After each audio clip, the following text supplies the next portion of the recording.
Hey everybody, Alex Newman here with The New American. This is Conversations That Matter. Thank you so much for tuning in. We have some very special guests today. They are the founders and owners and chief bottle washers for an amazing company. It's called Big Daddy Unlimited. They operate 4 retail locations, Big Daddy Guns.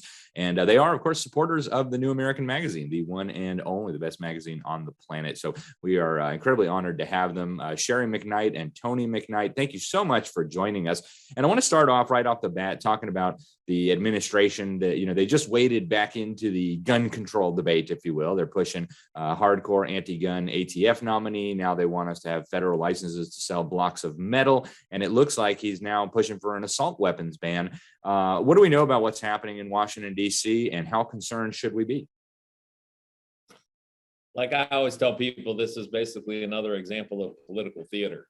It's basically a distraction to satisfy some of the people on the other side of the fence about gun control, and that they'll be happy, and that somehow these overreaches of our people in government will somehow diminish some of the gun violence instead of actually letting police do their jobs. And as my wife has said, let us actually enforce some of the laws that are actually already on the books.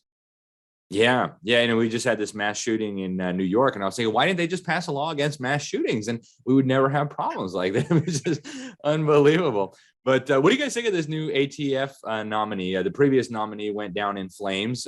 Pretty amazing that he couldn't get through the Senate with even the Democrat tie-breaking vote. What about this new one? Should we be concerned, or will this be a fair enforcer of the federal firearms laws on the books?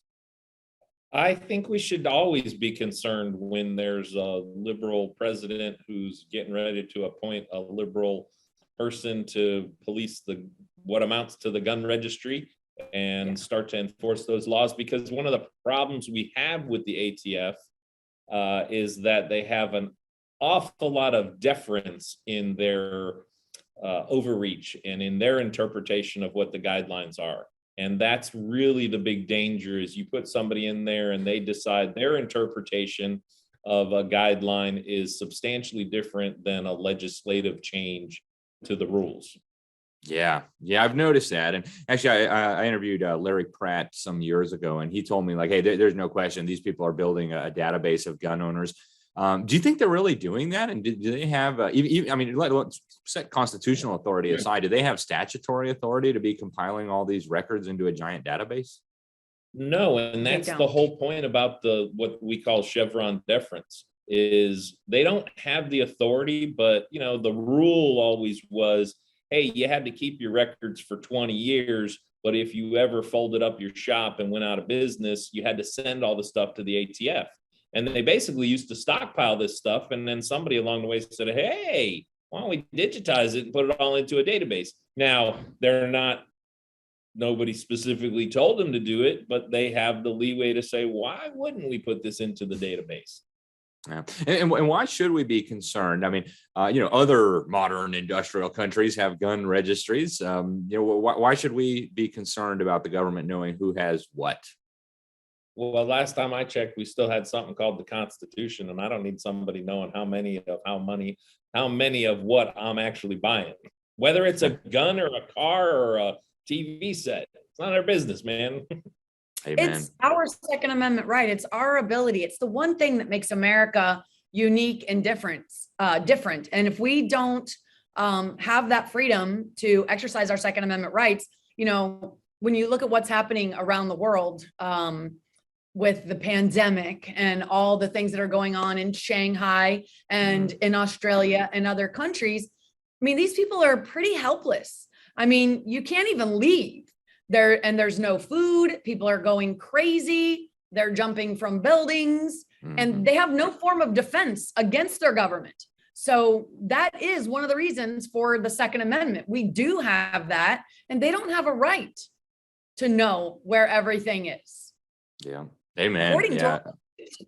And it is so true. And I want to talk a little bit more about the purpose of the Second Amendment. But before we get there, right now we're all in Florida. You guys are based in kind of the north central Florida region, doing a phenomenal business there. I'm also in the great state of Florida, and our governor has now been begging our legislators for some time to please pass a constitutional carry bill. I think more than half of the states now have this in place. What do you guys think? Should we have to ask the government for permission to be able to carry our firearms with us, or do we need a constitutional carry bill? I don't think we should have to ask permission for anything that's already in the Constitution. Because why? Free men don't ask permission. But in this case, we will be showing up on the 20th of this month at the Capitol, where we want to, show people that we really want to get this passed. Since Georgia just signed it into law yesterday, we would like to see Florida do that. So we're going to go now that Ron DeSantis has called a special session. So we will show up and we'll drive as many people there, as we can to show up and say, hey, we want constitutional carry in the state of Florida as well. Yeah, amen. It's amazing to me. We've got a legislature that is absolutely dominated by Republicans. And the best thing they could think to do a few years ago was, hey, let's pass more gun control. Absolutely. Unbelievable. And our Republicans did it. Which gave us the red flag laws. Mm-hmm. It meant that the 18-year-olds could no longer, buy the rifles. It meant it created several types of gun enthusiasts to be class 3 felons. With binary triggers, anything that increases the rate of speed.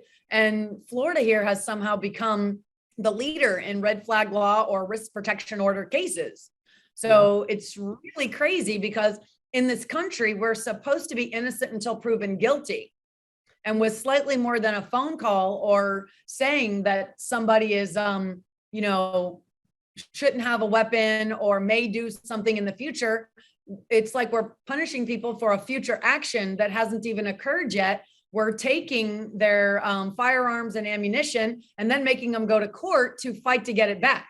That's kind of completely backwards. Yeah, guilty until proven innocent. No, and all over Florida, we're hearing these reports of just total abuse. Somebody doesn't like their neighbor, or some boyfriend and girlfriend split up, and someone calls and says, "Oh, they shouldn't have a gun," and you get a SWAT team at your door. I mean, it's absolutely unbelievable.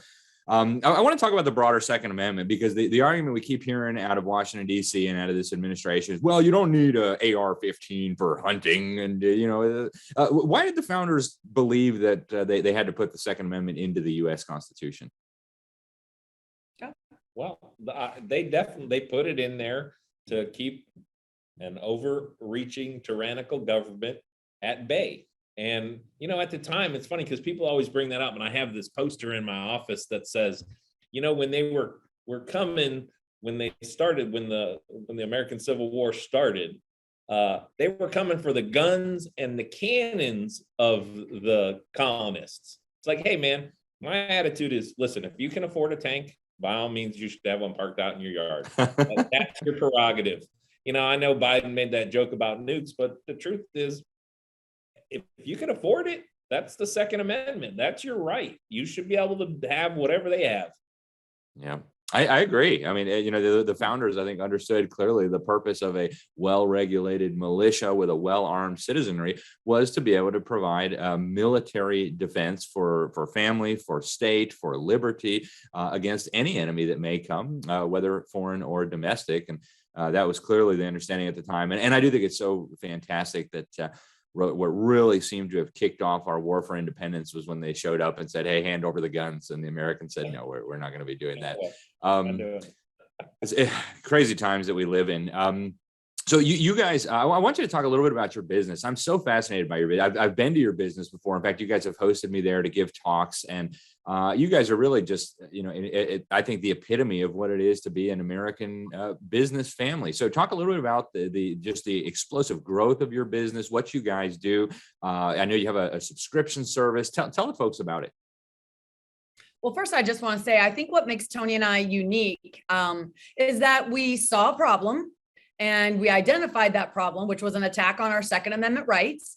And even though I had not been exercising my Second Amendment rights and I did not own any guns at that time, I still love and adore my freedom. And I know what my rights are, like the actual rights, not what people say are rights. And I saw that that was under attack. And so I went and told Tony, hey, man, they're talking about gun control and, infringing on our Second Amendment rights. And so when I preface that, and I'll let Tony explain a little bit more about how we got to where we are, but I think it's important to note that a lot of people sit around and complain about what they see and don't actually become part of a solution. And this was our attempt to basically rise up and say, hey, this doesn't sound right to us, and we're going to do something about it. And so that's what we did. We launched Big Daddy Guns initially, and then we came up with the idea of Big Daddy Unlimited, which is a membership-based e-commerce platform, so that we could give people the same access that we got to firearms, ammunition, and gear. And in the last year, we decided that, well, the e-commerce is good, but we're doing a big retail rollout. We'll have 25 stores on the ground this year and another 25 next year, mostly in the Southeast and Midwest. Wow. And our goal is basically to rationalize the firearms buying and ownership and educational process and put them front and center and let people, exercise their Second Amendment right at the price they can live with. Oh, that's amazing. I didn't realize that we were talking that kind of growth. That's amazing. I'm just so pleased with that. And it truly is the American story, right? We see a problem, we solve it, we make a business out of it, make a living, and do good for the community while we're at it. Before we let you guys go, what are some thoughts for the folks out there? I think everybody with some common sense is concerned about the growing infringements on our Second Amendment rights, on what's coming out of DC, what's coming out of a lot of the liberal states. How can folks get involved in this effort to protect firearms ownerships and the God-given rights to self-defense? Well, one of the things that we've done, in addition to what we've just shared with you, is we just launched something new called the American Gun Coalition. And what we want to do and what we feel makes us different than the other large gun organizations, which we want to partner with a lot of different people, because each organization has something that they, a path that they have chosen. What we want to do is educate, motivate, and activate people. We want to educate them on not just, like, right now we're doing a lot of free concealed carry classes. We want to raise people up. We want to help create more passionate, more, really committed Second Amendment people that will show up and, help push push what we want forward and fight against what we don't. We want to motivate them in, participating in these things. We want to activate them. We want to launch onto college campuses and start teaching basic firearms knowledge there. We know that training and raising up, educated people who are safe is the way we really attract more people. And aside from everything that we've discussed here, it's also a great hobby. It's fun to go out there. There's, lots of great competitive shooters. We have a couple of them here at Big Daddy Unlimited. It's a sport. It's a hobby. It's a way to protect and defend. And we want to just teach everybody more how to fall in love with their Second Amendment rights. That's one aspect of how we see you can get involved and be a part of the solution. That is so awesome. Activism. Yeah, grassroots. And getting people to plug in and pay attention. That's been fascinating, because over the last 2 years, there's been upwards of 8 million new gun owners. Yeah. And it's a great opportunity for us to educate people about what the Second Amendment is, and perhaps the person you voted for last time shouldn't be the person you vote again next time around, because they might be the one that wants to take that new shiny gun that you got away from you. Yep. And we got that problem here in Florida. I was going to say, the great thing is, we have all kinds of shoppers at Big Daddy Unlimited and in our stores at Big Daddy Guns. And it's not all a party line. It is not a party line issue. Yep. Even people who voted for the man in office, a lot of them understand they also need to protect and defend themselves, because the people on their side of the aisle said, hey, let's also defund our police. Yeah. So they can't show up. They can't enforce the laws that are already on the books, but magically new additional gun control is going to do something. No, I better show up and go get myself a gun and some education. Amen. So you guys have the website, BigDaddyUnlimited.com. What are the best ways to follow you guys? Are you on social media? How can people connect and shop? Yep. Facebook, Instagram, Twitter, Truth Social, you name it, we're there. Big Daddy Unlimited. Follow us. And then also, like Sherry just said, we had just launched the American Gun Coalition. It's a constitutionally conservative grassroots platform for educating, motivating, and activating. Yeah. Fantastic. Well, Sherry, Tony, we appreciate you guys so much. Thank you for joining us. Folks, that was Sherry and Tony McKnight. They are the founders and the owners of Big Daddy Unlimited and Big Daddy Guns. Check them out. Truly some great business owners and also liberty-minded folks that you can go check out online. It's BigDaddyUnlimited.com. We appreciate you all for tuning in. Thank you. I'm Alex Newman. This is Conversations That Matter for the New American Magazine. Until next time, God bless you all.